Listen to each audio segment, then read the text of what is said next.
Administrators, in step 4, you will transfer the student growth scores from the SLO calculator tool to the Eduphoria Strive summative form. Please note that there will be a scenario where you'll need to complete one extra step before you can conclude the process.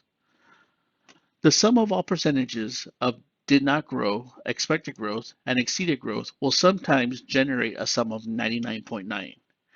In this case, we are going to want you to add a 0.1% to the expected growth score. This will favor the teacher and get the total score to 100%, which is what Eduphoria requires.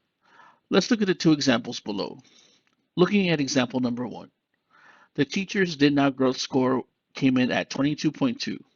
The expected growth score came in at 44.4, and the exceeded growth score came in at 33.3.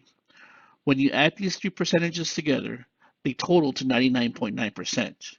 In this scenario, we're going to want you to add 0.1% to the expected growth score. So instead of typing in 44.4 into the summative form, you would type in 44.5. This will allow all three numbers to equal 100%. Let's look at example number 2. The did not grow score came in at 22.2%, expected growth came in at 55.6%, and exceeded growth came in at 22.2%. When you add these three numbers, it does equal 100%. In this scenario, you will not need to make any changes to the scores, and the scores can be inputted from the calculator straight into the summative form. Let's look at another example. Here we see the SLO calculator next to the summative form. Looking at the calculations, did not grow came in at 33.3, expected growth came in at 33.3, and exceeded growth came in at 33.3. When you add them together, they come out to 99.9%. So again, you will add 0.1% to the expected growth score.